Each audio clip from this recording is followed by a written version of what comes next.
ओंकारी आठम की व्रत की विधि।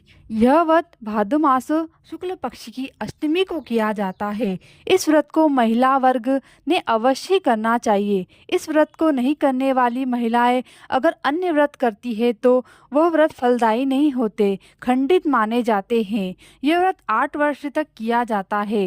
व्रत की समाप्ति पर इसका उज्मन कर गाय के ग्वाले को कपड़े, चरण, पादुका, पंछा, नारियल और यथाशक्ति नकदी देना चाहिए। अमकारी आठम व्रत का महत्व। अमकारी आठम व्रत करने का मुख्य उद्देश्य परिवार की समृद्धि और बच्चों की दीर्घायु की प्राप्ति है। इस व्रत के माध्यम से भगवान ओमकार की कृपा प्राप्त होती है, जो परिवार की सभी परेशानियों को दूर करते हैं। ये व्रत 8 वर्षों तक किया जाता है और इसके समाप्त होने के बाद इसका उज्जमन किया जाता है। अमकारी आठम व्रत की कथा। कहानी। एक कुकड़ी, मुर्गी और मकड़ी जंगल में रहती थी। एक समय अचानक जब जंगल में आग लगी तो कुकड़ी अपने बच्चों को छोड़कर उड़ गई, लेकिन मकड़ी अपने व कुकड़ी के बच्चों के साथ उस आग में जल गई। दूसरे जन्म में कुकड़ी ने राजा के यहाँ और मकड़ी ने एक ब्राह्मण के यहाँ जन्म लिया। समय अनुसार दोनों का ही विवाह हुआ। कुकड़ी का एक राजा की रानी बनी और मकड़ी एक निर्धन ब्राह्मण के साथ ब्याही गई। कुकड़ी को राजा की रानी थी, उसको जितने भी बच्चे होते सभी की मृत्यु हो जाती थी, लेकिन मकड़ी जो इस जन्म में ब्राह्मणी थी उसको होने वाले सभी बच्चे जीवित रहते थे। यह देख राजा की रानी मन ही मन बहुत जला करती थी, मेरे सारे बच्चे मृत्यु को प्राप्त हुए और इस ब्राह्मणी के सभी बच्चे जीवित थे। मैं इस ब्राह्मणी को अपनी सहेली बनाकर क्यों न इसके बच्चों को भी मार डालूं। रानी अपने मन में यह विचार कर ब्राह्मणी के घर जा पहुंची और ब्राह्मणी से कहा, मैं तुमको अपनी सखी बनाना चाहती हूँ। तब ब्राह्मणी बोली, आप तो राजा की रानी है और मैं एक गरीब ब्राह्मणी हूँ, मैं आपकी सखी बहन नहीं बन सकती। लेकिन रानी द्वारा आग्रह करने पर ब्राह्मणी सहेली बनने को राजी हो गई और दोनों ने बहन का रिश्ता मान लिया। कुछ दिन बाद रानी ने जहर मिले लड्डू बनाकर अपनी सहेली ब्राह्मणी के बच्चों के लिए दासी के साथ भिजवाए। लड्डू देखकर ब्राह्मणी के बच्चों ने कहा, माँ, मौसी ने लड्डू भेजे हैं, हमको खाने दो। तब ब्राह्मणी बोली कि बेटा, अभी तो भोजन कर लिया है, इसलिए सुबह खा लेना। बच्चे रात्रि को सो गए। भगवान ओंकार की कृपा से रात भर में लड्डू का सभी जहर समाप्त हो गया। सुबह उठकर ब्राह्मणी के बच्चों ने रानी द्वारा भेजे गए लड्डू खाए, लेकिन किसी भी बच्चे को कुछ नहीं हुआ और सभी बच्चे रोजाना की तरह खेलते रहे।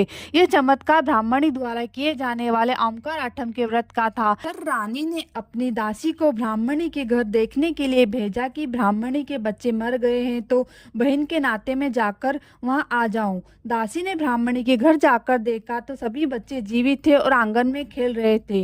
दासी ने जाकर रानी को बताया कि ब्राह्मणी के तो सभी बच्चे आंगन में खेल रहे हैं, कोई भी नहीं मरा। यह सुन रानी जलकर राख हो गई और ब्राह्मणी के बच्चों को कैसे मारा जाए ये विचार करने लगी। कुछ समय बीत जाने के बाद रानी ने सांप, बिच्छू आदि जहरीले जंतु मंगवाए। उन सबको एक डिब्बे में बंद करके अपनी सहेली ब्राह्मणी के घर भेजते हुए कहलाया कि डिब्बे में बच्चों के खिलौने भेजे हैं।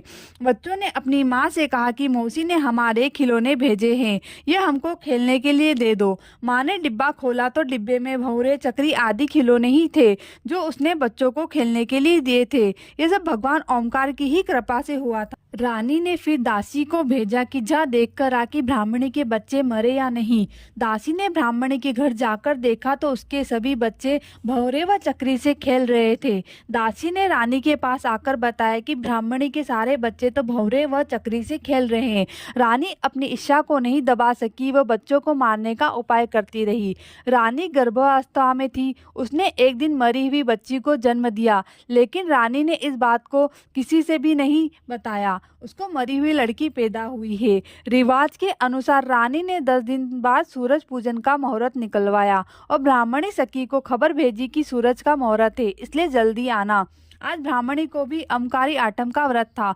वह जल्दी से स्नान करते झड़ते हुए गीले बाल से ही रानी को बुलाने पर राजमहल चली गई। रानी को किसी तरह ब्राह्मणी को दुखी देखना चाहती थी। ब्राह्मणी के आने के पूर्व से ही रानी ने मरी हुई लड़की के पालने में सुला दिया। रानी ने ब्राह्मणी को अपने कमरे में आते ही कहा कि बहन, पालने में लड़की को सो रही है, इसको संभालना तुमको है, नहाकर अभी आती हूँ। ब्राह्मणी ने पालने से लड़की को उठाया तो ब्राह्मणी के गीले बालों का पानी मरी हुई लड़की के मुंह में गिरते ही लड़की जीवित होकर रोने लगी।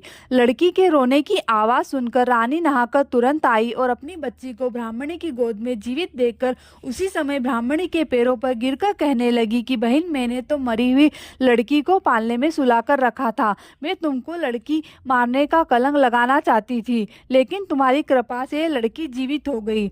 रानी की बात सुनने के बाद ब्राह्मणी ने कहा, बहन, इसमें मेरी कोई कृपा नहीं है, यह सब तो भगवान ओमकार का चमत्कार है। रानी ने अपनी सहेली ब्राह्मणी के समक्ष वह सभी कहा जो उसने बच्चों को मारने के लिए किया था। ब्राह्मणी ने अपनी सहेली रानी से कहा कि हम पंडित के पास चलकर अपने ग्रह बतावे कि तुम्हारे बच्चे जीवित क्यों नहीं रहते हैं। जब दोनों पंडित के पास पूछने गई तो पंडित ने रानी से कहा कि आप पूर्व जन्म में कुकड़ी थी, आपकी यह सहेली मकड़ी थी। जब जंगल में आग लगी तो आप तो अपने बच्चों को छोड़कर उड़ गई, लेकिन मकड़ी आपके और अपने दोनों बच्चों के साथ जलकर मर गई। आपने बच्चों की कोई चिंता नहीं की, केवल अपनी जान को बचाया, इसलिए आपके बच्चे जीवित नहीं रहते। और मकड़ी ने अपने व बच्चों के साथ आग में जलकर मर गई थी, इसलिए उसके बच्चे जीवित रहते हैं। आज भी आपकी इस सहेली का ओमकारी का व्रत है। इसके गीले बालों का पानी मरी हुई लड़की के मुंह में गिर जाने से आपकी बच्ची जीवित हो गई है। उसी दिन से रानी ने भी ओमकारी अष्टमी का व्रत शुरू कर दिया, इससे उसके बच्चे जीवित रहने लगे। अतः में बच्चों का सुख भोगकर मोक्ष को प्राप्त हुई।